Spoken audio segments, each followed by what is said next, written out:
আল্লাহ রাব্বুল আলামিন বলেন, দুনিয়ার মানুষরে শুনে নাও, আমি আল্লাহ রাব্বুল আলামিন এই মানব জাতি এবং জিন জাতিকে অনর্থক সৃষ্টি করি নাই। মানব জাতি এবং জিন জাতিকে সৃষ্টি করেছি একমাত্র আমি আল্লাহ রাব্বুল আলামিনের ইবাদতের জন্য, আমার দাসত্বতা স্বীকার করার জন্য, আমার গোলামি করার জন্য। সুতরাং গোলামি করতে হবে কার? ইবাদত করতে হবে কার? উপাসনা করতে হবে কার?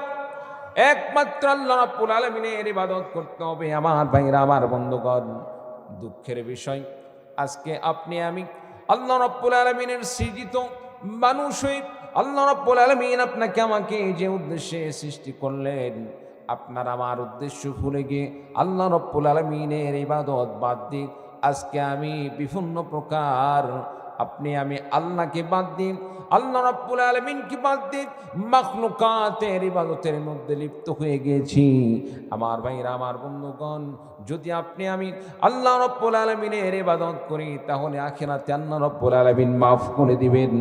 আর যদি আল্লাহ রাব্বুল আলামিনকে ভুলে গিয়ে আল্লাহ পাকের ইবাদত বাদ দিয়ে দুনিয়ার মাখলুকাতের ইবাদতের মধ্যে লিপ্ত হয়ে যায়, আখিরাতে আল্লাহ রাব্বুল আলামিনের কাছে আপনাকে আমাকে গ্রেফতার হতে হবে। পরিণামের ঠিকানা হয়ে যাবে জাহান্নাম। বলুন নাউযু বিল্লাহ।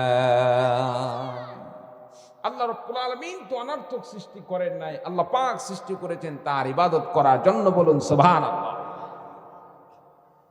আমার ভাইরা, আমার বন্ধুগণ, আল্লাহ রাব্বুল আলামিন মানুষকে যখন সৃষ্টি করার ইচ্ছা পোষণ করলেন,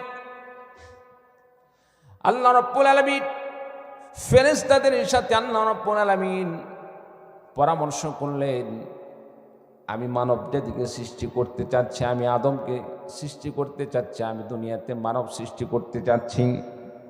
আমার ভাইরা, আমার বন্ধুগণ, ফেরেশতারা সঙ্গে সঙ্গে আল্লাহ রাব্বুল আলামিনকে জানিয়ে দিলেন, আমরা তো ইবাদত করার জন্যই আছি, আপনি আবার কাকে সৃষ্টি করবেন যারা দুনিয়াতে ফিতনা ফাসাদ তৈরি করবে? আমার ভাইরা, আমার বন্ধুগণ, ফেরেশতারা কেমনে জানলাম আমরা দুনিয়াতে ফিতনা ফাসাদ তৈরি করব?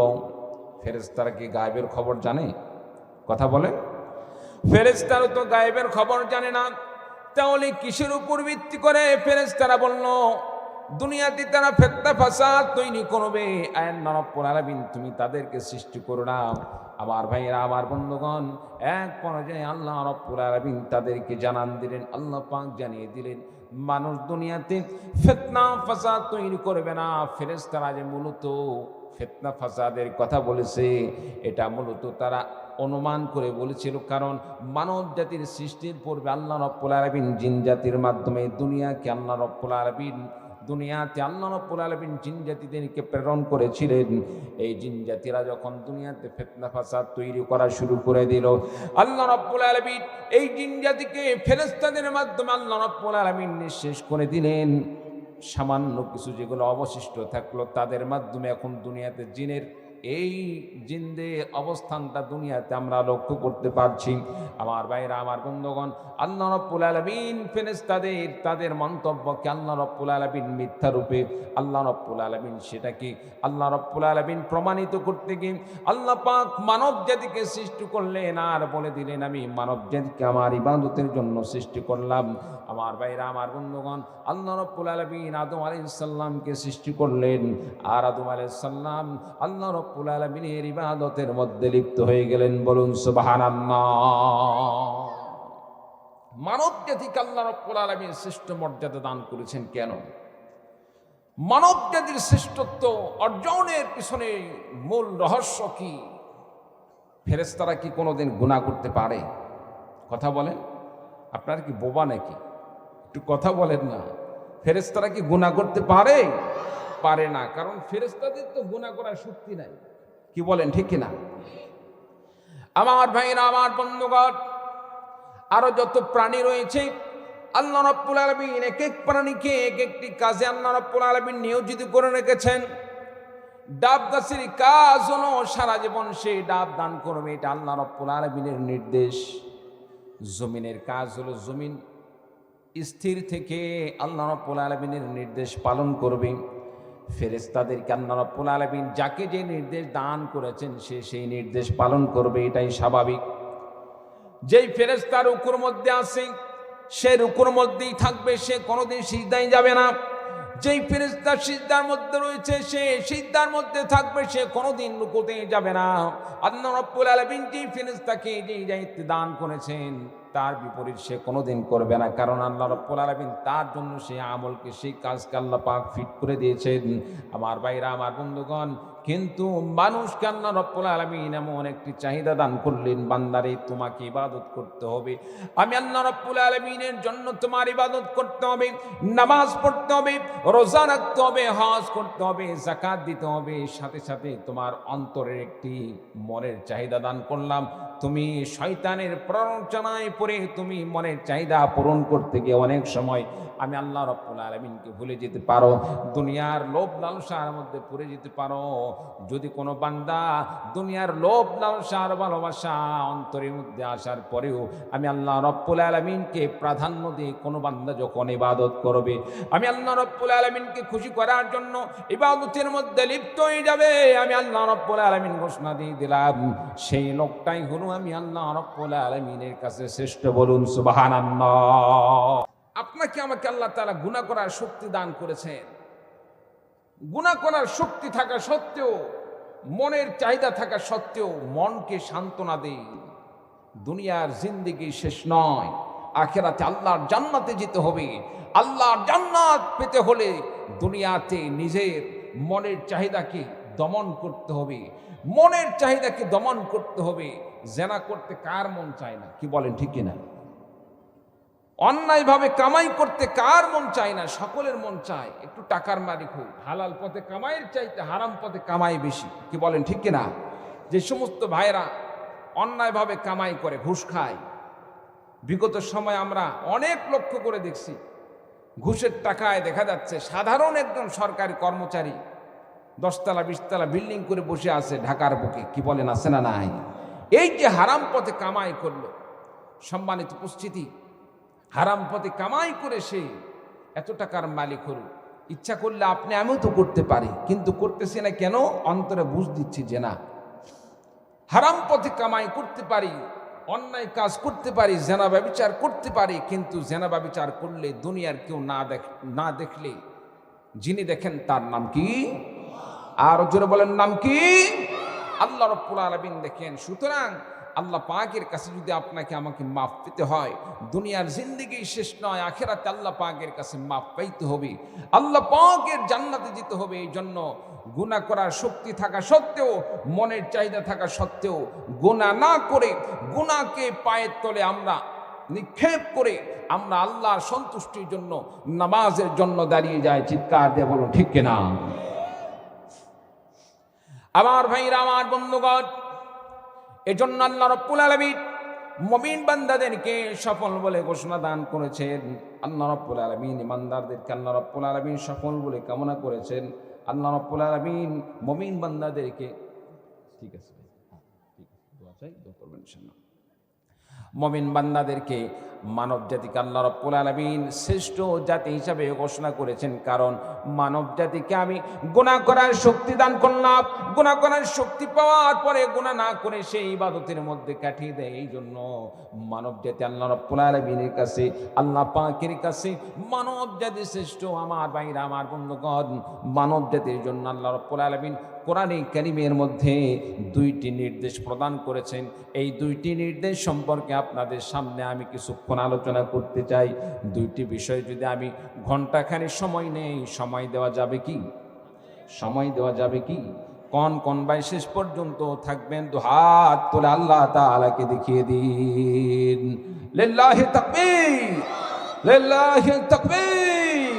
আল্লাহ আমাদের সকলকে কবুল করুন, আমিন। আমার ভাইরা, আমার বন্ধুগণ, আল্লাহ রাব্বুল আলামিন মুমিন বান্দার জন্য 2টি নির্দেশ প্রদান করেছেন। ওয়া ক্বাদা রাব্বুকা আল্লা তা'বুদু ইল্লা ইয়্যাহু ওয়া বিল ওয়ালিদাইনি ইহসানা। আল্লাহ রাব্বুল আলামিন নির্দেশ প্রদান করলেন, ওয়া ক্বাদা রাব্বুকা আল্লা তা'বুদু ইল্লা ইয়্যাহু। আল্লাহ পাকের নির্দেশ, আল্লাহ রাব্বুল আলামিনের অর্ডার, আল্লা তা'বুদু ইল্লা ইয়াহু, দুনিয়ার মানুষরে তোমরা শুধুমাত্র ইবাদত করবে আমি আল্লাহ পাকের। বলুন সুবহানাল্লাহ। আমার ভাইরা, আমার বন্ধুগণ, তাহলে কি বোঝা গেল? ইবাদত করতে হবে যার, তার নামটা কি? আল্লাহ রাব্বুল আলামিনের ইবাদত করতে হবে। কোন বান্দা যদি আল্লাহ রাব্বুল আলামিনের ইবাদত করে, যেমন আল্লাহকে সন্তুষ্ট করার জন্য আল্লাহ ইবাদত করি, নামাজ পড়ি, রোজা রাখি, কি হলো? বাবাজি ওঠেন কেন? কারো 1 নাম্বার 2 নাম্বার সারতে হবে 1 ঘন্টার মধ্যে? দেখি তো, যদি কোন ভাই থাকেন, হুজুর একটু ছুটি দেন, 1 নাম্বার 2 নাম্বার সারবো, কেউ আছেন? একটু সময় দেন, কেবল তো শুরু করলাম রে ভাই, একটু সময় দেওয়া যাবে না? যুবক ভাইরা উঠবেন নাকি? আচ্ছা, মুরব্বীরা যদি উঠে যায় চলে যাক, সমস্যা নেই। এই যুবক ভাইরা আসো তো, তোমরা আসো তো ইনশাল্লাহ। এই যুবক ভাইরা থাকলে চলবে ইনশাল্লাহ। আমার ভাইরা, আমার বন্ধুগণ, আল্লাহ রাব্বুল আলামিন ঘোষণা দান করলেন, ওয়া কাদা রাব্বুকা আল্লা তা'বুদু ইল্লা ইয়াহু ওয়া বিল ওয়ালিদাইনি ইহসানা। আল্লাহ রাব্বুল আলামিন 1 নম্বরে ঘোষণা দান করলেন, বান্দারে দুনিয়াতে তুমি অন্য কারো ইবাদত করতে পারবে না। দুনিয়াতে তোমার ইবাদত করতে হবে একমাত্র আমি আল্লাহ রাব্বুল আলামিনের জন্য। আমরা নামাজ পড়ি কার জন্য? রোজা রাখি কার জন্য? যারা হজ করি কার জন্য? যাকাত দান করি কার জন্য? আমার ভাইরা, আমার বন্ধুগণ, নামাজ, রোজা, হজ, যাকাত শুধু এতটুকুই আপনার জন্য, আমার জন্য ইবাদত নয়। আপনার জন্য, আমার জন্য ইবাদত। নামাজ, রোজা, হজ, যাকাত এগুলো যেমন ইবাদত, এগুলোর সাথে সাথে আল্লাহ রাব্বুল আলামিন কোরআনে কারীম দান করলেন, ইসলামের বিধান দান করলেন, শরীয়তের বিধান দান করলেন।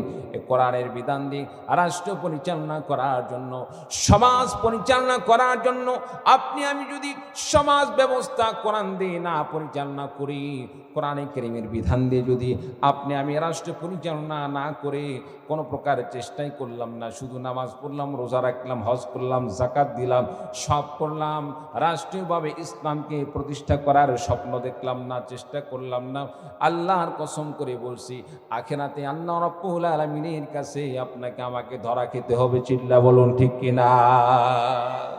যেটাকে আল্লাহ রাব্বুল আলামিন ঘোষণা করলেন, আমি এই কোরআন কারীমকে দান করলাম রাষ্ট্র পরিচালনার জন্য, বিচার ব্যবস্থা পরিচালনার জন্য, সমাজ ব্যবস্থা পরিচালনা করার জন্য। সুতরাং যারা কোরআন দিয়ে রাষ্ট্র পরিচালনা করার কথা শুনলে, কোরআন দিয়ে বিচার করার কথা শুনলে যাদের গা জ্বালাপোড়া করে, গায়ে চুলকানি শুরু হয়, মনে করতে হবে তারা কখনো মুসলমান হতে পারে না।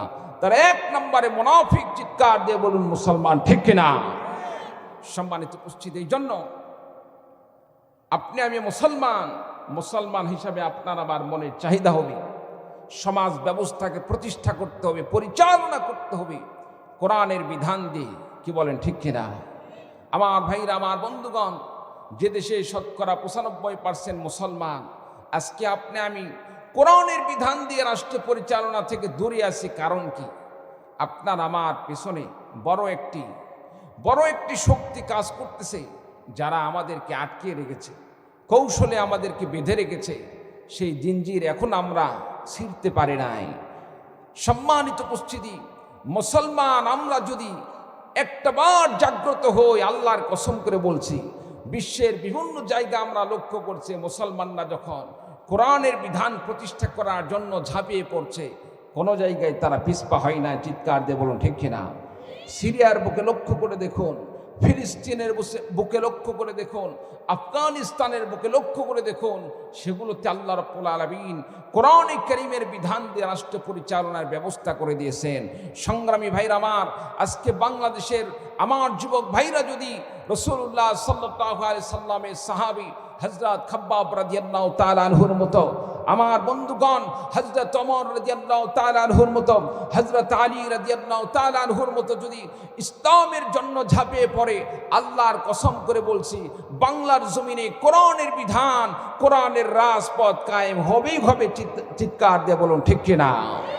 সংগ্রামী ভাইরা আমার, বাংলার জমিনে যদি ইসলামকে প্রতিষ্ঠা করতে হয়, আমার দেশে শতকরা 95% মুসলমানের দেশে ইসলামের বিধান দিয়ে, কোরআনের বিধান দিয়ে যদি রাষ্ট্র পরিচালনা করার জন্য আলেমুল আমাদের পক্ষ থেকে মাঠে ময়দানে ঝাঁপে পড়ার নির্দেশ আসে, কোন কোন ভাই আছেন ইসলামের পক্ষে রক্ত এবং জীবন দিতে রাজি আছেন? দুহাত তুলে আল্লাহকে দেখিয়ে দিন। লিল্লাহি তাকবীর, লিল্লাহি তাকবীর। আল্লাহ পাক আমাদের সকলকে কবুল করুন, আমিন। সম্মানিত উপস্থিতি, আজকে দেখেন রাষ্ট্রীয়ভাবে ইসলাম প্রতিষ্ঠা না হওয়ার কুফল কি, সমস্যা কি? রাষ্ট্রীয়ভাবে ইসলাম প্রতিষ্ঠা না হওয়ার জন্য আমাদের সমাজে যে সমস্যা, আমরা নামাজ পড়ি আমাদেরকে বাধা দেওয়া হয় না, আমরা রোজা রাখি বাধা দেওয়া হয় না, হজ করি বাধা দেওয়া হয় না, যাকাত দেই বাধা দেওয়া হয় না। তাহলে বাধা দেওয়া হয় কোন জায়গায়? ইসলামকে রাষ্ট্রীয়ভাবে না মানার কারণে যে সমস্ত সমস্যাগুলো আমাদের দেশে দেখা দেয়, যেমন আমাদের সমাজে 12-13 বছরের ছেলে মেয়ে তারা পরস্পরে অবৈধ ভালোবাসা বিনিময় করতেছে, প্রেম করতেছে, শারীরিক সম্পর্ক করতেছে, বাহির করে নিয়ে গিয়ে পরস্পরে তারা ফিজিক্যালি সম্পর্কে জুড়তেছে। সামাজিকভাবে এর বিচার কি হয়? সর্বোচ্চ ছেলেকে ধরে হয়তো তাকে কোন মানহানি করা কিংবা কিছু জরিমানা করা, 1050 জরিমানা করে এই টাকা তো আর রাষ্ট্র পায় না, যারা বিচার করে তাদের পকেটে যায়। কি বলেন, ঠিক কিনা? সম্মানিত উপস্থিতি, অথচ রাষ্ট্রীয়ভাবে এই 14-15 বছরের মেয়ে, তার জন্য বিবাহকে অবৈধ করা হয়েছে। আর ইসলাম কি বলে? ইসলামের বিধান হচ্ছে বিবাহ করার ইসলামের নির্ধারিত যে বয়স, কোনো ব্যক্তি যদি যৌবনকালে পদার্পণ করে, ছেলে হোক অথবা মেয়ে হোক, বিবাহ করার যে শর্ত শারায়েত আছে এগুলো যদি তার মধ্যে পাওয়া যায়, সে যদি বিবাহ করে তাকে বাধা দেওয়ার কোনো শক্তি নেই। আল্লাহ রাব্বুল আলামিন তার জন্য বিবাহকে হালাল করলেন।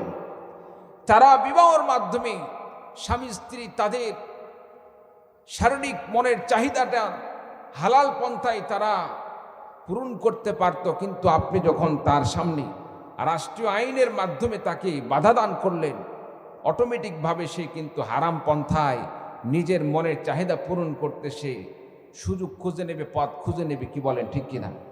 যেই রাষ্ট্রে 13-14 বছরের ছেলে মেয়ে তারা অবৈধ সম্পর্কের মাধ্যমে নিজেদের যৌনতা তারা পূরণ করতে পারে, অবৈধভাবে বিবাহ ছাড়া কোনো বিচার হয় না।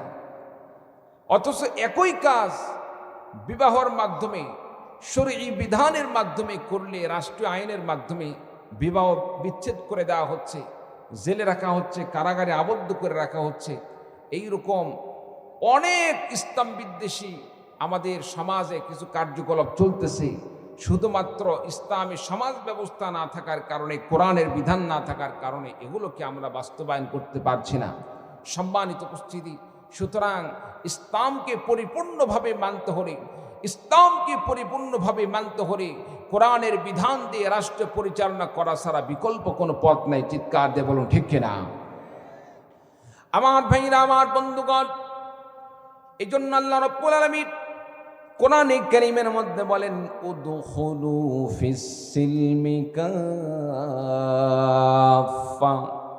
আল্লাহ রাব্বুল আলামিন বলেন, উদখুলু ফিস সিলমি কাফা, ইসলামের মধ্যে পরিপূর্ণভাবে প্রবেশ করো, ইসলামের মধ্যে পরিপূর্ণভাবে প্রবেশ করি নাও। আমার ভাইরা, আমার বন্ধুগণ, এই যে আমি যে জামা পরিধান করেছি, আমি যে জুব্বা পরিধান করেছি, এই জুব্বার একটি হাত আমি পরলাম, আরেকটি হাত যদি আমি না পরি দেখতে ভালো লাগবে না? খারাপ লাগবে। শুধু খারাপ হয় নয়, মানুষ বলবে হুজুর পাগলা হয়ে গেছে। কি বলেন, ঠিক কিনা?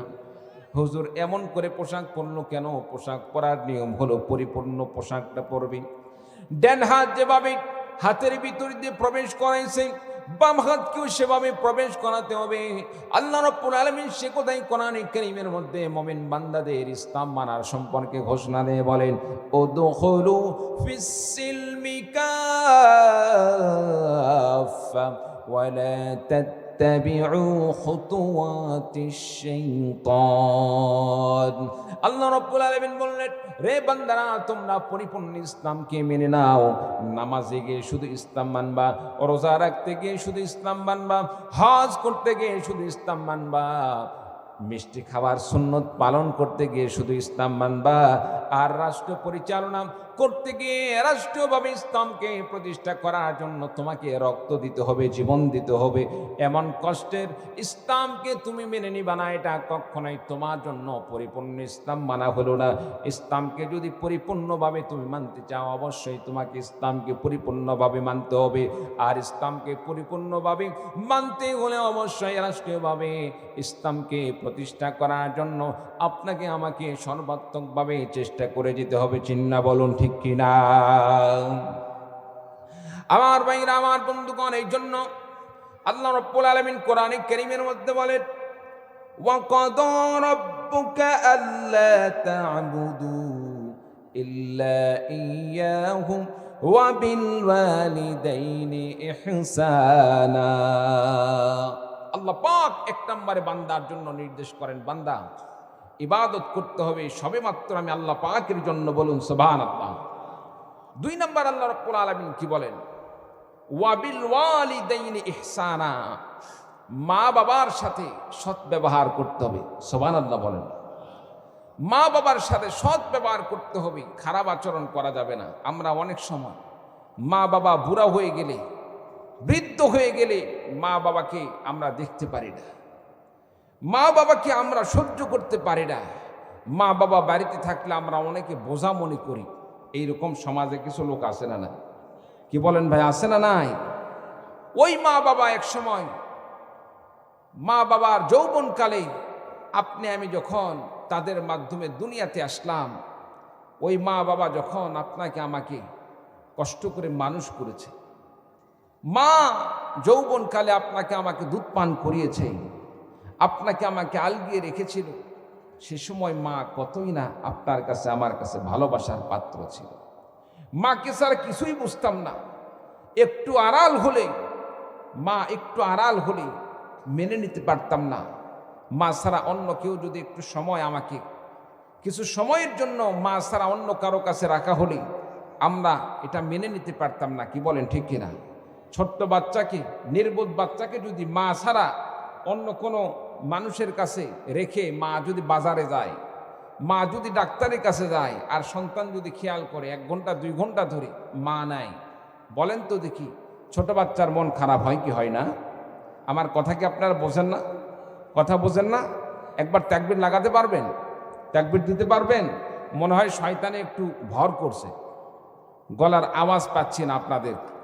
কারণ কথা যদি আপনারা বোঝার চেষ্টা করেন, কমপক্ষে হা না বলবেন। কি বলেন ঠিক কিনা? একটু দেখি তো, আপনাদেরকে একটু পরীক্ষা করতে চাই, আমাদের নওগাঁর মানুষের গলার আওয়াজ বেশি নাকি টাঙ্গাইলবাসীর গলার আওয়াজ বেশি? যদি আমি একটু চেক করতে চাই, একটু গলায় যদি একটু আওয়াজ বৃদ্ধি করতে হয়, কি ভাই পারা যাবে তো ইনশাল্লাহ? পারা যাবে তো ইনশাল্লাহ? আমরা তাকবীরের স্লোগান যখন দিব, হাতটা তখন উপরে দিকে তুলব। পারবেন ইনশাল্লাহ? পারবেন ইনশাল্লাহ? হ্যাঁ, উপরে তুলে ঝাঁকি মারবো, যাতে করে আপনার আমার শরীরের ক্লান্তিটা দূর হয়ে যায়। আর আশেপাশে শয়তান থাকলে তাকবীরের আওয়াজে যেন শয়তান দূর হয়ে যায়। কি বলেন ঠিক কিনা? হ্যাঁ, লিল্লাহি তাকবীর, নারায়ে তাকবীর, আল কোরআনের আলো, আল হাদিসের আলো, তোমার নেতা আমার নেতা, এই তো আমরা জানি না, তোমার নেতা আমার নেতা বিশ্বনবী মুস্তাফা। অনেকে বলবে অমুক ভাই তমুক ভাই, কারণ সামনে তো অমুক ভাই তমুক ভাইয়ের দিন আসছে। কি বলেন ঠিক কিনা?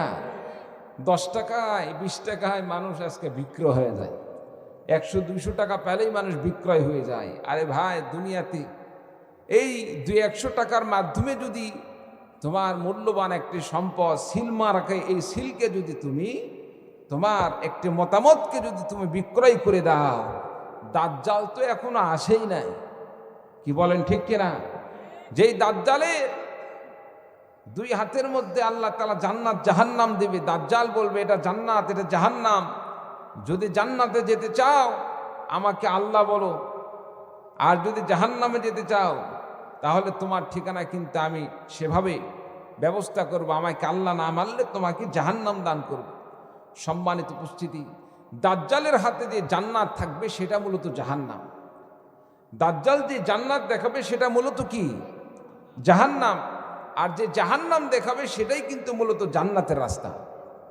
সম্মানিত উপস্থিতি, দাজ্জালের সেই জান্নাত নিয়ে যখন জান্নাত জাহান্নাম নিয়ে আপনার সামনে আমার সামনে যখন অফার করবে এবং ভয় দেখাবে, আমার পক্ষে না থাকবে শেষ করে দিব, কেটে শেষ করে ফেলে দিব, হত্যা করব, কত মানুষ আমরা বেঈমান হয়ে মারা যাব, কি বলেন ঠিক কিনা?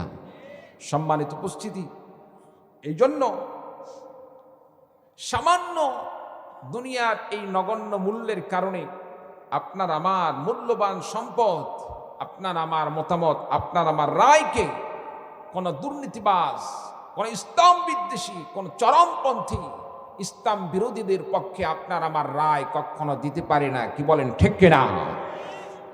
আপনার আমার এবারের সিল পড়বে যারা ইসলামের পক্ষে থাকবে, কোরআনের পক্ষে থাকবে, সে যেই দলের হোক না কেন, যেই দলের হোক না কেন। কোনো ব্যক্তি যদি বলে আমি ইসলামের বিধান দিয়ে আমি সব কিছু পরিচালনা করব, ইসলামী সমাজ কায়েম করব, তার পক্ষে আমরা আছি, কি বলেন ঠিক কিনা? কোরআনের মাহফিলে যদি ইসলামের পক্ষে কথা না বলি, কথা বলবো কোন জায়গায়, কি বলেন ঠিক কিনা? আমার ভাইরা, আমার বন্ধুগণ, আল্লাহ রাব্বুল আলামিন মুমিন বান্দার জন্য দুইটি নির্দেশ প্রদান করেন। এক নাম্বার ইবাদত করতে হবে আল্লাহ রাব্বুল আলামিনের, দুই নাম্বারে আল্লাহ রাব্বুল আলামিন ঘোষণা দিয়ে বলেন ওয়া বিল ওয়ালিদাইনি ইহসানা। আল্লাহ রাব্বুল আলামিন বলেন, বান্দারে তোমার জন্য আমি নির্দেশ প্রদান করলাম, তোমার মা বাবার সাথে নেক আচরণ করবে, সৎ আচরণ করবে, কখনোই মা বাবার সাথে খারাপ আচরণ করবে না।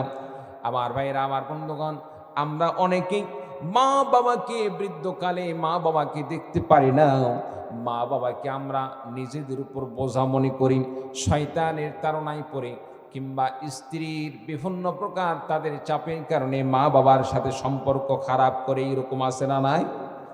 আমার ভাইরা, আমার বন্ধুগণ, মা বাবার সাথে কখনোই খারাপ আচরণ করা যাবে না, কারণ মা বাবা এমন একটি সম্পদ। আল্লাহ রাব্বুল আলামিন ঘোষণা দিয়ে বিশ্বনবী ঘোষণা দিয়ে বলেন রিদার রাব্বি বিরিদাল ওয়ালিদাইন। কোন বান্দা যদি মা বাবাকে সন্তুষ্ট করে, আল্লাহ রাব্বুল আলামিনের তাওহীদ মানার সাথে সাথে মা বাবার প্রতি সন্তুষ্ট হয়ে যায়, মা বাবার সাথে সৎ আচরণ করে, মা বাবার ভরণ পোষণ করে, মা বাবা তার প্রতি সন্তুষ্ট হয়ে যায়। বিশ্বনবী সাল্লাল্লাহু আলাইহি সাল্লাম ঘোষণা দিয়ে বলেন, কোন বান্দার প্রতি যখন মা বাবা সন্তুষ্ট হয়ে যায়, মা বাবা সন্তুষ্ট হয়ে যাওয়ার কারণে আল্লাহ রাব্বুল আলামিন সেই মা বাবার সন্তুষ্টির কারণে ওই বান্দার প্রতি রাজি ও খুশি হয়ে যান, বলুন সুবহানাল্লাহ। আর কোন বান্দার প্রতি যদি মা বাবা অসন্তুষ্ট হয়ে যায়, মা বাবা নারাজ হয়ে যায়, আমার বন্ধুগণ, মা বাবা নারাজ হয়ে গেলে আল্লাহ রাব্বুল আলামিন সেই বান্দার প্রতি নারাজ হয়ে যান। আপনি আমি নামাজ পড়তেছি, আপনি আমি রোজা রাখতেছি, আপনি আমি হজ করতেছি, আপনি আমি যাকাত দান করতেছি, আপনি আমি সব সময় জিকির আজকার করতেছি, আপনি আমি তাবলীগে যাচ্ছি, আপনি আমি ইসলামী সংগ্রাম করতেছি, কিন্তু মা বাবার সাথে সম্পর্ক ভালো নেই, মা বাবার সাথে কোনো প্রকার সম্পর্ক নেই, মা বাবার সাথে কথা পর্যন্ত হয় না, মা বাবা আপনার প্রতি আমার প্রতি নারাজ হয়ে যায়। যত ইবাদত করি না কেন, মা বাবা যদি অসন্তুষ্ট হয়ে যায়, মা বাবা অসন্তুষ্ট হয়ে গেলে যত আমল করি না কেন, মা বাবার অসন্তুষ্টির কারণে আল্লাহ রাব্বুল আলামিন অসন্তুষ্ট হয়ে যাবেন।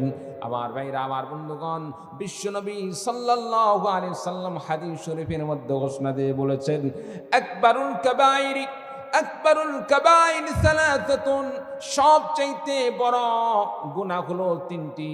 কবিরা গুনার মধ্য থেকে সবচাইতে বড় গুনাহ হলো তিনটি।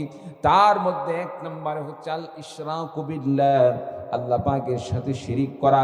দুই নাম্বার বিশ্বনবী বলেন, দুই নাম্বার উকুকুল ওয়ালিদাইন, কোনো মা বাবা যদি কোনো সন্তান যদি মা বাবার অবাধ্য হয়ে যায়, মা বাবা সন্তানের প্রতি নারাজ হয়ে যায়, ওই সন্তানের প্রতি নারাজ হওয়ার কারণে সন্তান গুনাহে কবিরার মধ্যে অন্তর্ভুক্ত হয়ে গেল, সবচেয়ে বড় গুনাহ করলো। আমার ভাইরা, আমার বন্ধুগণ, 3 নম্বর রাসূলুল্লাহ সাল্লাল্লাহু আলাইহি সাল্লাম গুনাহে কবিরা সম্পর্কে বলেন, কোন ব্যক্তি যদি অন্যায়ভাবে কাকে হত্যা করে, এটা হচ্ছে বড় কবিরা গুনাহ। আমার ভাইরা, আমার বন্ধুগণ, তাহলে বড় 3টি কবিরা গুনার মধ্যে অন্যতম কবিরা গুনাহ হলো কোন মা বাবার সন্তান যদি মা বাবার অবাধ্য হয়ে যায়, সে একটি বড় গুনাহ কবিরা করলো। আমার ভাইরা, আমার বন্ধুগণ, এই জন্য কবিরা গুনাহ যদি আপনি আমি নিয়ে যাই, আপনার আমার ঠিকানা হয়ে যাবে জাহান্নাম। জাহান্নাম থেকে মুক্তি হতে হলে, জাহান্নাম থেকে মুক্তি পেয়ে যদি জান্নাত পেতে চান, মা বাবার সাথে সৎ ব্যবহার করতে হবে। মা বাবার সাথে খারাপ আচরণ নয়, কারণ মা বাবার সাথে সৎ আচরণ করলে, মা বাবার সাথে নেক আচরণ করলে আল্লাহ রাব্বুল আলামিন দুনিয়াতে সম্মান বৃদ্ধি করে দিবেন। আল্লাহ রাব্বুল আলামিন কামাই রোজগারে বরকত দিয়ে দিবেন। আর আখিরাতে আল্লাহ রাব্বুল আলামিন মা বাবার নেক দোয়ার উসিলায় বান্দাকে মাফ করে জান্নাতের মেহমান বানিয়ে দিবেন। বলুন সুবহানাল্লাহ। কালিমা পড়ুন, লা ইলাহা ইল্লাল্লাহ, লা ইলাহা।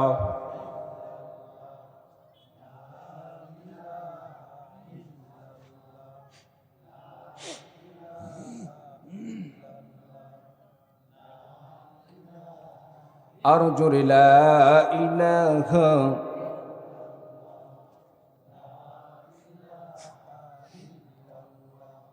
লা ইলাহা ইল্লাল্লাহু মুহাম্মাদুর রাসূলুল্লাহ।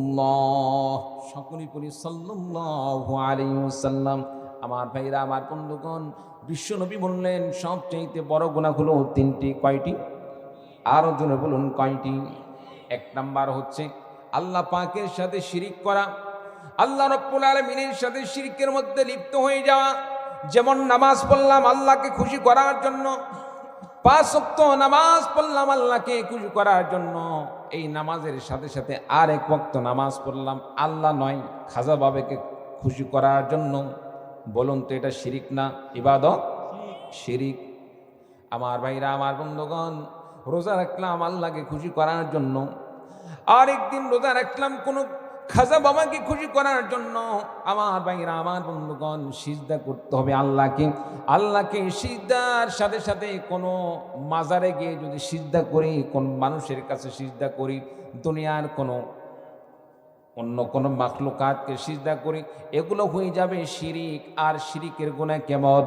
আল্লাহ রাব্বুল আলামিন ঘোষণা দিয়ে বলেন, ইন্নাহু মাইয়ুশরিক বিল্লাহি ফাকাদ হারামাল্লাহু আলাইহিল জান্নাহ ওয়া মাওয়াহুন নার। আল্লাহ রাব্বুল আলামিন বললেন, ইন্নাহু মাইয়ুশরিক বিল্লাহ, যে বান্দা দুনিয়াতে আল্লাহর সাথে শিরিক করলো, কার সাথে?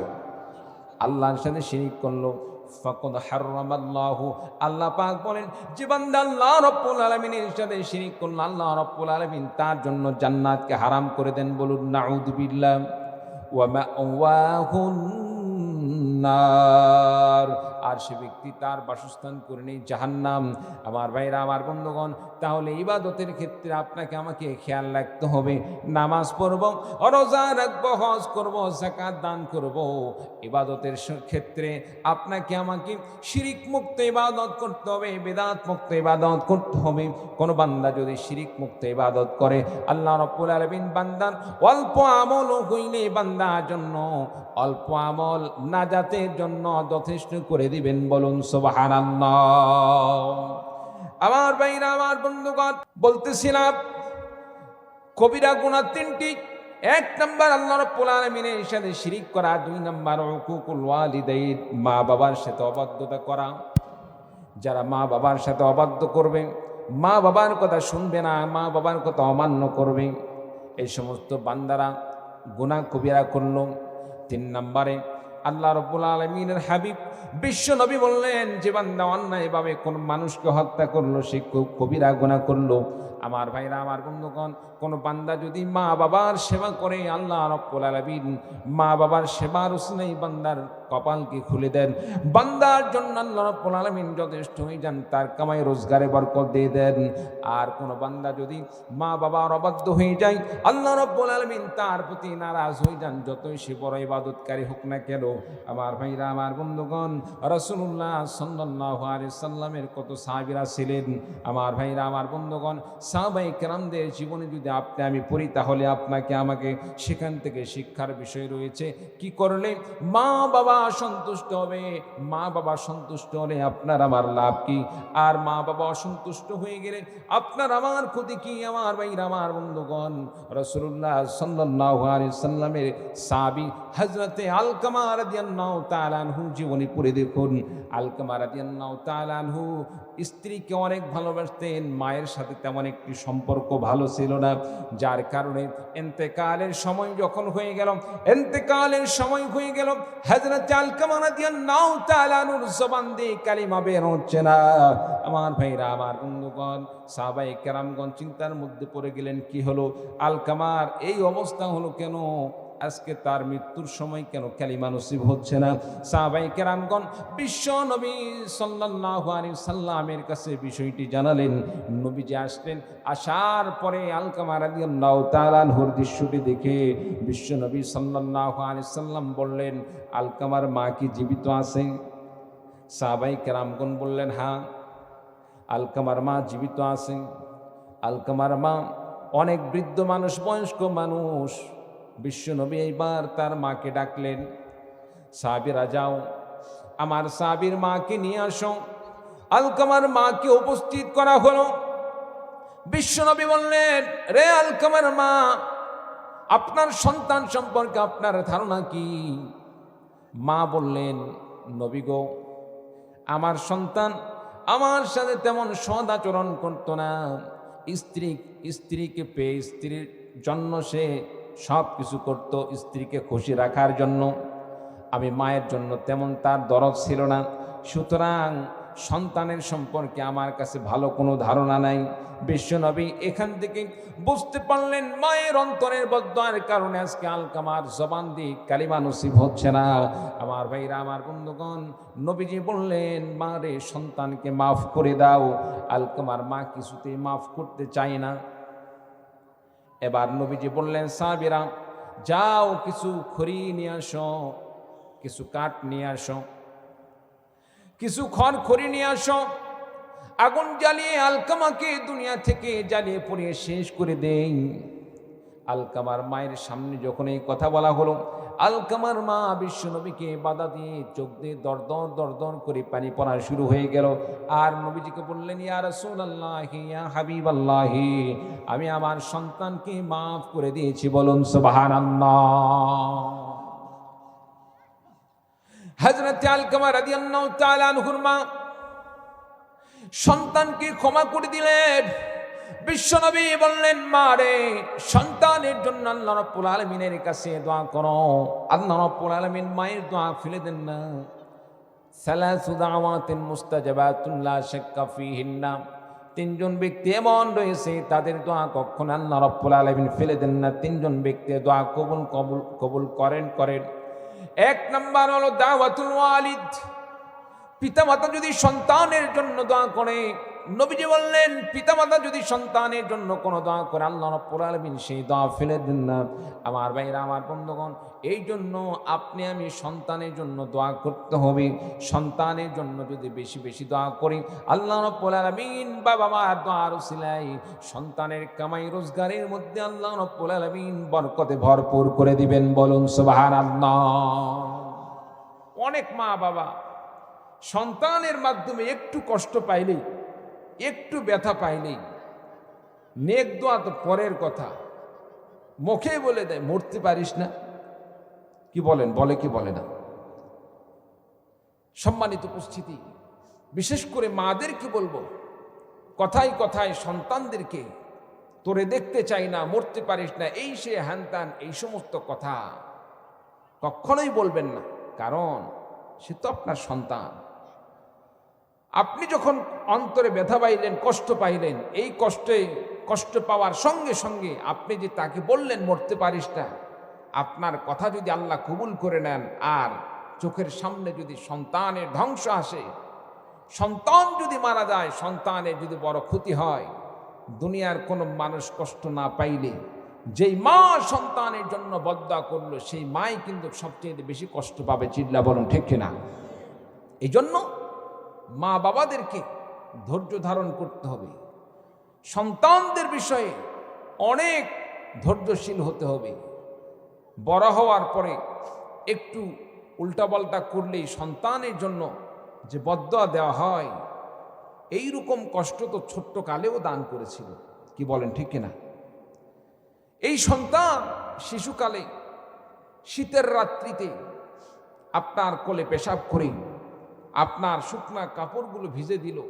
শীতের সময় এমনিতে মোটা কাপড় যদি গায়ে না থাকে শরীর মনে হয় কাপড়গুলো ভিজা ভিজা লাগে। কি বলেন ঠিক কিনা?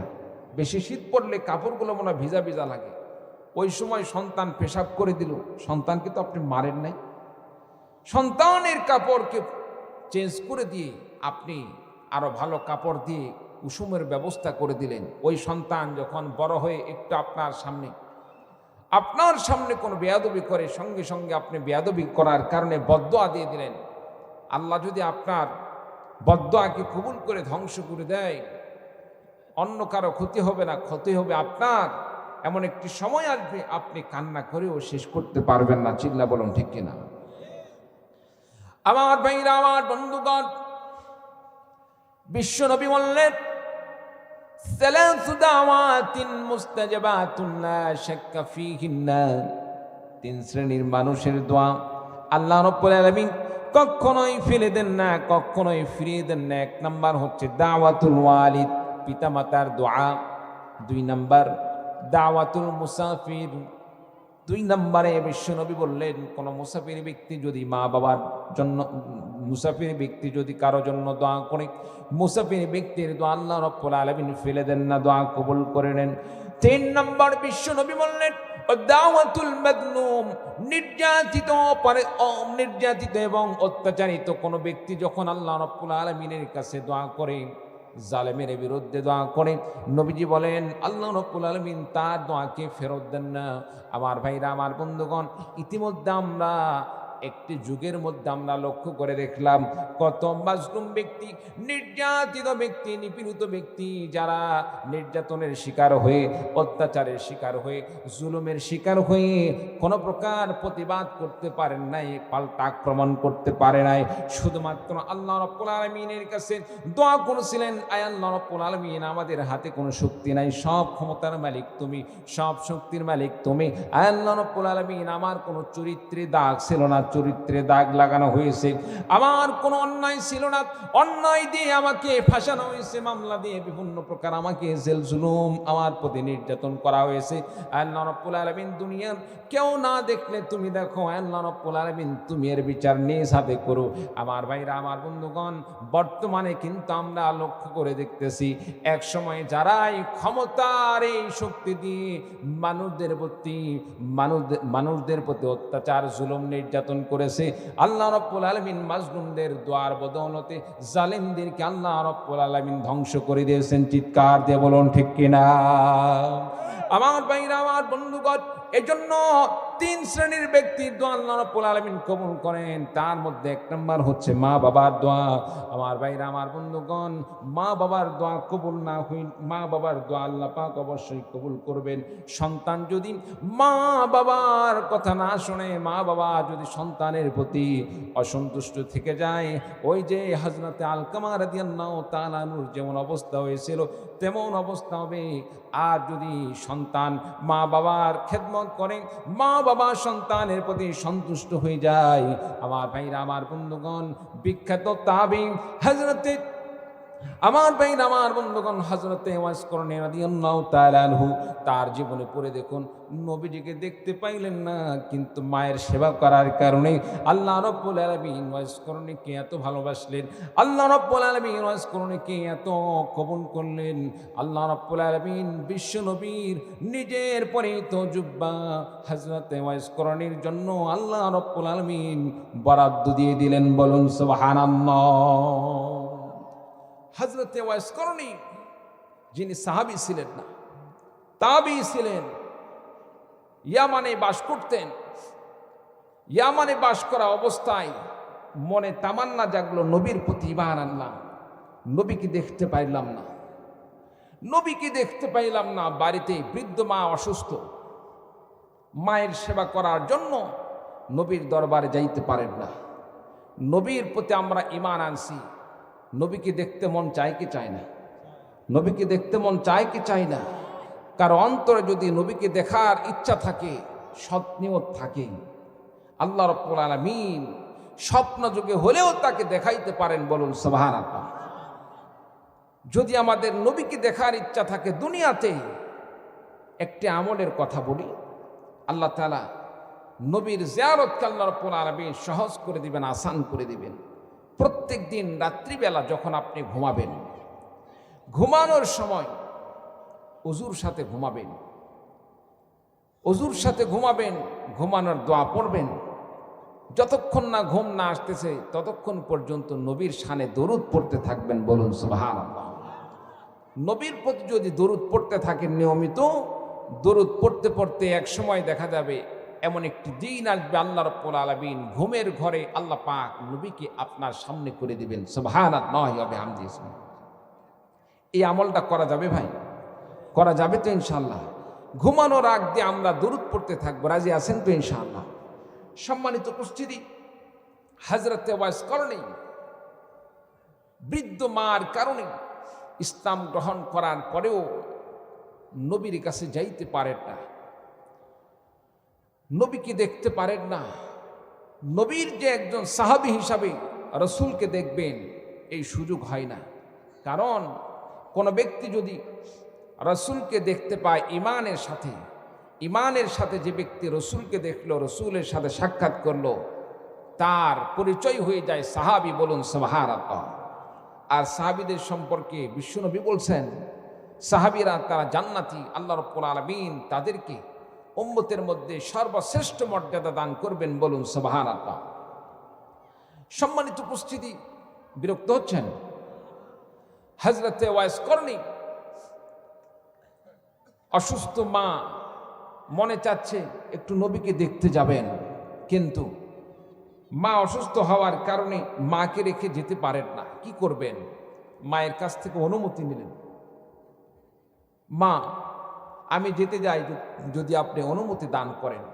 মা বলল, অল্প সময়ের মধ্যে যদি তুমি গিয়ে রাসূলের সাথে সাক্ষাৎ করে আসতে পারো তাহলে তোমার জন্য অনুমতি, দীর্ঘ সময় নয়। সম্মানিত উপস্থিতি, হযরতে ওয়াইস করণী মদিনায় চলে গেলেন রাসূলের সাথে সাক্ষাৎ করার জন্য।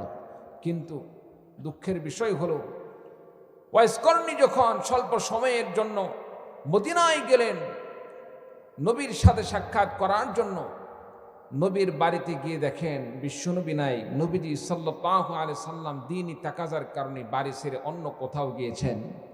ওয়াইস করণী সেখানে যখন নবীকে পাইলেন না, মায়ের সেবার কথা মনে করে তিনি আবার বাড়িতে ফিরে চলে আসলেন। নবীজি যখন বাড়িতে আসলেন, সাহাবায়ে কেরামগণ ওয়াইস করণীর কথা বললেন, ইয়া রাসূলুল্লাহ, ইয়া হাবিবাল্লাহ, আপনার একজন পাগল, আপনার একজন আশিক আপনার সাথে সাক্ষাৎ করতে এসেছিল, কিন্তু বাড়িতে বৃদ্ধ মা থাকার কারণে মায়ের সেবার জন্য সে আর থাকতে পারে নাই। মায়ের সেবার জন্য সে বাড়িতে চলে গিয়েছে, আপনার সাথে সাক্ষাৎ করার জন্য এসেছিল।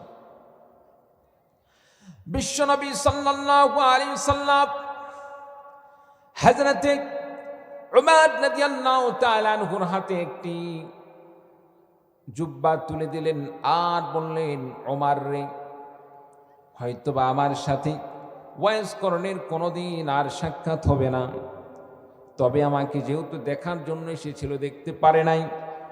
অসুস্থ মায়ের সেবা করার জন্য সে বাড়িতে চলে গিয়েছে। আমার ভালোবাসা এসেছিল। আবার আমার এই সাহাবী, আমার পাগল, আবার সে কোনোদিন যখন মদিনায় আসবে, মক্কায় আসবে, আমার পক্ষ থেকে এই জুব্বা মোবারক ওয়াইস করণীর খাতে তুমি তুলে দিও, বলুন সুবহানাল্লাহ। হযরত ওমর রাদিয়াল্লাহু তাআলা আনহু বিশ্ব নবীর ইন্তেকালের পর লক্ষ্য করেন হজের মৌসুমে মদিনা এইদিকে ইয়ামান থেকে কোনো সাহাবীরা আসে কিনা, হজের জন্য কে আসে, ইয়ামান থেকে কে কে আসছে। হযরত ওমর রাদিয়াল্লাহু তাআলা আনহু ইয়ামানের হাজীদের মধ্যে থেকে তিনি নাম তালাশ করা শুরু করে দিলেন। ওয়াইস করণী নামক কোনো হাজী সাহেব, ইমানদার কোনো ব্যক্তি এসেছে কিনা খুঁজতে খুঁজতে কয়েকবারে হযরতে ওমর রাদিয়াল্লাহু তাআলা লক্ষ্য করে দেখলেন একজন ব্যক্তিকে পাওয়া গেল। লোকটা মানুষদের সামনে তেমন নিজের পরিচয়কে সেরকম ভাবে প্রকাশ করেন না, নিজেকে একটু আড়ালে রাখার চেষ্টা করেন। এমন একজন মানুষকে পাইলেন, তার নাম হলো ওয়াইস। হযরত ওমর রাদিয়াল্লাহু তাআলা বললেন, রে আল্লাহর নবীর পাগল, বিশ্ব নবী ঘোষণা করেছেন আপনার সাথে দেখা সাক্ষাৎ হইলে আপনি আমাদের জন্য দোয়া করবেন। নবীজি বলেছেন, ওয়াইস করণী, আল্লাহ রাব্বুল আলামিনের এই বান্দাটি মায়ের সেবা করার জন্য আল্লাহ রাব্বুল আলামিনের কাছে এত কবুল হয়ে গিয়েছে, আল্লাহ পাকের কাছে সে এত প্রিয় হয়ে গিয়েছে। ওয়াইস করণী যদি কোনো বান্দার জন্য দোয়া করে আল্লাহ রাব্বুল আলামিন তার দোয়া ফেলে দেন না, আল্লাহ রাব্বুল আলামিন ওয়াইস করণীর দোয়া কবুল করবেন। নবীজি সাল্লাল্লাহু আলাইহি সাল্লাম হযরতে ওমর রাদিয়াল্লাহু তাআলা আনহুকে বললেন, ওমর রে, ওয়াইস করণীকে পাওয়ার সঙ্গে সঙ্গে তাকে বলবে সে যেন তোমাদের জন্য দোয়া করে, আর তোমরা তার সাথে সাথে আমিন করবে। কারণ ওয়াইস করণী যদি হাত তুলে আল্লাহ পাকের কাছে দোয়া করে, আল্লাহ রাব্বুল আলামিন তার হাত ফেলে দিবেন না, আল্লাহ রাব্বুল আলামিন তার হাত ফেরত দিবেন না, তার হাত কবুল করবেন, বলুন সুবহানাল্লাহ। হযরত ওমর রাদিয়াল্লাহু তাআলা আনহু ওয়াইস করণীকে বললেন, রে নবীর পাগল, আমাদের জন্য একটু দোয়া করুন, কারণ বিশ্ব নবী সাল্লাল্লাহু আলাইহি সাল্লাম দোয়া করার কথা বলেছেন। আমার ভাইরা, আমার বন্ধুগণ, হযরত ওয়াইস করণী রাদিয়াল্লাহু তাআলা আনহু বললেন, ওয়াইস করণী রাদিয়াল্লাহু তাআলা আনহু তিনি দুহাত তুলে দোয়া করলেন। যখন দোয়া শুরু করে দিলেন, এমন সময় হযরত ওমর রাদিয়াল্লাহু তাআলা আনহু বিশ্ব নবীর পক্ষ থেকে দানকৃত সেই উপহার, নবীজির পরিহিত সেই জুব্বা মোবারক হযরত ওয়াইস করণী রাদিয়াল্লাহু তাআলা আনহুর হাতে দান করলেন। আমার ভাইরা, আমার বন্ধুগণ, ওয়াইস করণী দোয়া করলেন। এরপরে দোয়া শেষ হয়ে গেল। ওয়াইস করণী বললেন, এই জুব্বা কোথায় থেকে আসলো? হযরত ওমর রাদিয়াল্লাহু তাআলা আনহু বললেন, ওয়াইস করণী শোনো, বিশ্ব নবী সাল্লাল্লাহু আলাইহি সাল্লাম যখন শুনেছে আমার সাথে সাক্ষাৎ করার জন্য ইয়ামান থেকে অমুক লোকটি এসে ফিরে গিয়েছে, মায়ের সেবার জন্য থাকতে পারে নাই, মায়ের সেবার জন্য ফিরে গিয়েছে, আপনার কথা বিশ্বনবী সাল্লাল্লাহু আলাইহি ওয়াসাল্লাম অন্তরে এমন ভাবে, রাসূলুল্লাহ সাল্লাল্লাহু আলাইহি ওয়াসাল্লামের অন্তরের মধ্যে এমন ভাবে বিদ্ধ হয়েছে, যার কারণে বিশ্বনবী বলেছেন, ওই সাহাবীর সাথে যদি কোনোদিন দেখা হয়, আমার সাথে হয়তো দেখা হবে না, অন্ততপক্ষে আমার পক্ষ থেকে একটি হাদিয়া হিসাবে আমার জুব্বা মোবারকে তাক দিয়ে দিও, বলুন সুবহানাল্লাহ। সম্মানিত উপস্থিতি, কেমন তারা ছিল, কেমন আল্লাহওয়ালা ছিল, মায়ের পাগল ছিল। বর্তমান সমাজে আমরা কি করি? বর্তমান সমাজে আপনার আমার পরিচয় কি? বিবাহ করলে মায়ের কথা আর মনে থাকে না। কি বলেন, ঠিক কিনা? এরকম আছে না নাই? জোরে বলেন। এইরকম পরিবেশই কিন্তু বর্তমান সমাজে বেশি। বিবাহ করার পরে মা বাবার কথা মনে হয় না। শয়তানি আমাদেরকে বিভিন্ন সময় বিভিন্নভাবে প্ররোচনা দেবে, ধোঁকা দেবে। আরে ভাই, অতীতে যা হয়েছে হোক না কেন, অতীতে আপনি যা করছি অন্যায় হয়েছে, মা বাবার সাথে সদ্ব্যবহার করতে পারে নাই, মা বাবার সাথে দুর্ব্যবহার করি। এখন যদি আমরা সেই মা বাবার কাছে গিয়ে ক্ষমা চাই, মা বাবার কাছে গিয়ে যদি ভুল ত্রুটি সম্পর্কে তাদের কাছে মাফ চাই, দুনিয়ার কোন মা বাবা এমন আছে সন্তান নিজের ভুল বোঝার পরে মা বাবার কাছে মাফ চায়, আর সেই মা বাবা সন্তানকে ক্ষমা করে দেয় না? এইরকম মা বাবাকে দুনিয়াতে খুঁজে পাওয়া যাবে? কখনোই নয়। মা বাবার কাছে যদি সন্তান মাফ চায়, ক্ষমা চায়, অবশ্যই মা বাবা সন্তানকে ক্ষমা করে দিবেন। সম্মানিত উপস্থিতি, মা বাবার সাথে খারাপ আচরণ নয়, মা বাবার সাথে সদ্ব্যবহার করতে হবে, মা বাবার পাশে দাঁড়াতে হবে। মা বাবার সাথে যদি নেক আচরণ করি, আল্লাহ রাব্বুল আলামিন দুনিয়াতে সম্মান দান করবেন, রুজি রোজগারে আল্লাহ রাব্বুল আলামিন বরকতের ব্যবস্থা করে দিবেন। আল্লাহ রাব্বুল আলামিন বালা মুসিবত থেকে আল্লাহ পাক মাহফুজ রাখবেন, হেফাজত করবেন। আখিরাতে বিনিময়ে আল্লাহ পাক জান্নাতের মেহমান বানিয়ে দিবেন। বলুন সুবহানাল্লাহ। আমার ভাইরা, আমার বন্ধুগণ, হযরতে বন্ধুরা আমার, রাসূলুল্লাহ সাল্লাল্লাহু আলাইহি সাল্লামের ইন্তেকালের পরে হযরত ওমর রাদিয়াল্লাহু তাআলা আনহুকে যখন নবীজি জুব্বা মোবারক দান করার কথা বললেন, ওয়াইস করণীর কাছে দান করা হলো। হযরতে ওয়াইস করণী রাদিয়াল্লাহু তাআলা আনহু জুব্বা গ্রহণ করলেন, কিন্তু ওয়াইস করণী রাদিয়াল্লাহু শেষ করে দেব, হ্যাঁ শেষ করে দেব, শেষ করে দিই এই 2-4-10 মিনিটের মধ্যে ইনশাআল্লাহ। 2-4-10 মিনিটের মধ্যে যদি শেষ করে দেয়, কি ভাই কষ্ট হবে? কষ্ট হবে? আসেন তো ইনশাআল্লাহ। বন্ধুরা আমার, হযরতে ওয়াইস করণী রাদিয়াল্লাহু তাআলা আনহুকে যখন জুব্বাটি দান করা হলো, ওয়াইস করণী রাদিয়াল্লাহু তাআলা আনহু জুব্বা গ্রহণ করলেন। কিন্তু জুব্বা কি করবেন? যেই জুব্বা বিশ্বনবী নিজের গায়ে পরিধান করেছেন, সেই জুব্বা ওয়াইস করণী কিভাবে পরিধান করবেন?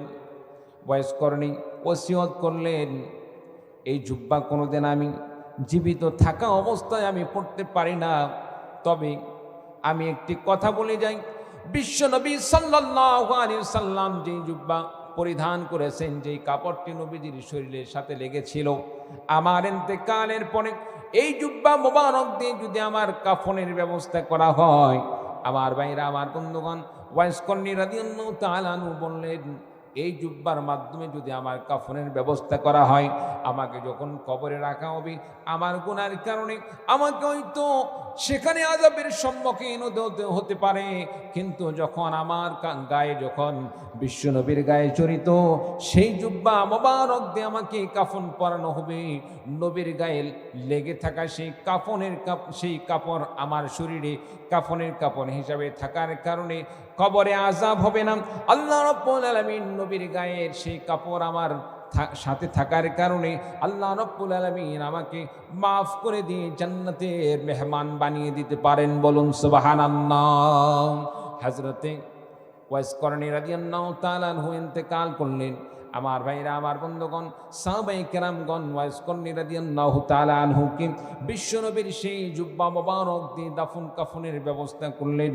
আমার ভাইরা, আমার বন্ধুগণ, সে কোথায় আল্লাহ রাব্বুল আলামিন কোরআনে কারীমের মধ্যে ঘোষণা দিয়ে বলেন, ওয়া বিল ওয়ালিদাইনি ইহসানা, মা বাবার সাথে সৎ ব্যবহার করতে হবে, মা বাবার সাথে খারাপ আচরণ করা যাবে না, মা বাবার সাথে কোনো প্রকার বেয়াদবি করা যাবে না। আল্লাহ রাব্বুল আলামিন আরো বলেন, ওয়াবিল ওয়ালিদাইনি ইহসানা ইম্মা ইয়াবলুগান্না ইনদাকাল কিবারা আহাদুহুমা আও কিলাহুমা ফালা তাকুল লাহুমা উফফিন ওয়ালা তানহারহুমা ওয়া কুল লাহুমা কাওলান কারীমা। দুনিয়াতে মা বাবা অনেক সময় সন্তানের কাছে বৃদ্ধ অবস্থায় পরিণত হবে, মা বাবা বুড়ো হয়ে যাবে। এই বুড়ো মা বাবাকে কোনো মানুষ যেন মা বাবা বাড়িতে থাকার কারণে নিজের কাছে মা বাবাকে বোঝা না মনে করে। অনেক সময় আমরা মা বাবার অনেক সময় বয়স হয়ে যাওয়ার কারণে তারা কাজে কর্মে ভুল করে বসে, কি বলেন ঠিক কিনা? বুড়া মানুষ, তার ব্রেন তো কাজ করবে না, অনেক সময় ভুল হয়ে যায়। ভুল হয়ে যাওয়ার কারণে সেই মা বাবার মাধ্যমে কষ্ট পাই না। আল্লাহ বলেন, ফালা তাকুল লাহুমা উফফিন ওয়ালা তানহারহুমা, ওই মা বাবার সামনে উফ শব্দ প্রকাশ করবে। আমরা অনেক সময় আহ শব্দ করি কেন? কোনো মনের চাহিদার বিপরীতে কোনো কাজ হয়ে গেলে, কোনো জিনিস প্রকাশ পাইলে আমরা কি করি? আহা, তুমি আর কাজ পাইলা না, এটা করলা, এরকম বলি কি বলি না? কি ভাই, বলি কি বলি না? মা বাবার মাধ্যমে যদি কোনো প্রকার এইরকম ভুল ত্রুটি হয়ে থাকে, মা বাবার মাধ্যমে যদি কোনো কষ্ট পাও, তোমার ইচ্ছার বাহিরে কোনো কাজ হয়ে যায়, মা বাবার কাছে তুমি শব্দ প্রকাশ করো না। ওয়ালা তানহারহুমা, শুধু তাই নয়, সেই মা বাবার সাথে তুমি কঠোরতা করো না। অনেক সময় আমরা মা বাবার উপর ধমকি দিই, বিভিন্ন সময় মা বাবার উপর আমরা চড়াও হই। কত জায়গায় দেখা যাচ্ছে সন্তানরা মা বাবাকে সম্পদের জন্য, নেশার টাকার জন্য মা বাবার উপর প্রহার করতেছে, আঘাত করতেছে, নির্যাতন করতেছে। মা বাবাও অনেক সময় সন্তানকে ভালোবেসে নিজের সম্পদগুলো লিখে দেয়। সম্পদ লিখে দেওয়ার কারণে অনেক সময় সন্তান সম্পদ পাওয়ার পরে মা বাবাকে ভুলে যায়, মা বাবাকে বাড়িতে রাখতে চায় না, বাড়ি থেকে বের করে দেয়। সম্মানিত উপস্থিতি, সে কথা আল্লাহ তাআলা বলেন, ওয়ালা তানহারহুমা, মা বাবার সাথে তুমি কঠোরতা প্রকাশ করো না। ওয়াকুল্লাহুমা কওলান কারীমা, মা বাবার সাথে তুমি মোলায়েম আচরণ করো, মা বাবার সাথে নরম নরম ব্যবহার করো, মা বাবার সাথে ভালোবাসার মাধ্যমে কথা বলো, নরম নরম আস্তে আস্তে কথা বলো। মা বাবা যেন তোমার কাছ থেকে বেয়াদবে লক্ষ্য না করে। বন্ধুরা আমার, মা বাবার সেবা করতে হবে, মা বাবার সাথে সৎ আচরণ করতে হবে। এমন অনেক বান্দা রয়েছেন যাদের মা বাবা দুনিয়াতে বেঁচে নাই, দুনিয়া থেকে বিদায় নিয়ে চলে গেছে। এইরকম ভাইরা আছেন না নাই? অনেকের মা বাবা এখনো দুনিয়াতে নাই, দুনিয়া থেকে বিদায় নিয়ে চলে গেছেন। মনে মনে ভাবতে পারেন, হুজুর আমার মা বাবা যদি থাকতো, মা বাবার সেবা করতাম, আজকে তো মা বাবা নাই, মা বাবা দুনিয়া থেকে বিদায় নিয়ে চলে গেছেন, ওই মা বাবার জন্য আমি কি করতে পারি? যেই মা বাবা দুনিয়া থেকে বিদায় নিয়ে চলে গেছে, সেই মা বাবার জন্য করণীয় রয়েছে। আল্লাহ রাব্বুল আলামিন সে দুআও আপনাকে আমাকে শিক্ষা দান করেছেন, ওয়াখফিদ লাহুমা জানাহাদ দুল্লি মিনার রাহমাতি ওয়া কুর রাব্বিরহামহুমা কামা রাব্বায়ানি সগীরা। চিৎকার দিয়ে বলুন আল্লাহু আকবার। আল্লাহ রাব্বুল আলামিন বললেন, ওয়াখফিদ লাহুমা জানাহাদ দুল্লি মিনার রাহমা, যেই মা বাবা দুনিয়া থেকে বিদায় নিয়ে চলে গেছে, বেঁচে আছে তাদের জন্য দোয়া করতে পারো। আর যারা দুনিয়া থেকে বিদায় নিয়ে চলে গেছে তাদের জন্য অন্য কিছু করতে না পারলে অন্তত পক্ষে দুহাতকে আল্লাহ রাব্বুল আলামিনের সামনে বিছিয়ে দিয়ে তাদের জন্য আল্লাহ রাব্বুল আলামিনের কাছে এই দোয়া করা। আমার সাথে সকলে পড়ুন, রব্বিরহামহুমা কামা রাব্বায়ানি সগীরা। আরেকবার পড়ুন, রব্বিরহামহুমা কামা রাব্বায়ানি সগীরা। আল্লাহ রাব্বুল আলামিন বলেন, বান্দারে তুমি আমি আল্লাহ রাব্বুল আলামিনের কাছে এভাবে দোয়া করো, তুমি সন্তানের দোয়ার উসিলা আমি আল্লাহ রাব্বুল আলামিন তোমার সেই মৃত মা বাবাকে আমি আমার কুদরতি হাত দিয়ে লালন পালন করব। বলুন সুবহানাল্লাহ। সম্মানিত উপস্থিতি, এই জন্য আসুন, অনেক রাত হয়ে গেছে, আর দীর্ঘায়িত করতে চাচ্ছি না। আলোচনার মূল বিষয় ছিল 1 নম্বরে, ইবাদত করব কার? জোরে বলেন, কার? ইবাদত করব আল্লাহর, আর সেবা করব, কথা মানব, মা বাবার সাথে সৎ আচরণ করব, মা বাবার সাথে কোনো বেয়াদবি করব না। রাজি আছেন তো ইনশাআল্লাহ? কোন মা বাবার সন্তান মা বাবার সাথে সৎ ব্যবহার করবে, বেয়াদবি করে থাকলে মা বাবার কাছে মাফ চেয়ে নেবে, আল্লাহ পাক দুনিয়াতে সম্মান দান করবেন, আখিরাতে আল্লাহ রাব্বুল আলামিন জান্নাতের মেহমান বানিয়ে দেবেন। মা বাবার সাথে ক্ষমা চেয়ে মা বাবার সাথে সৎ আচরণ করবেন, মা বাবার জন্য দোয়া করবেন। কোন কোন ব্যবস্থা একটু হাত তুলে আল্লাহকে দেখিয়ে দিন। আল্লাহ তাআলা এই মা বাবার নেককার সন্তানগুলোকে আল্লাহ পাক মা বাবার একজন সৎ সন্তান হিসেবে কবুল করেন। সকলে বলে আল্লাহুম্মা আমিন। বাস হাত্তামান ওয়া আখির দাওয়ানা আলহামদুলিল্লাহ।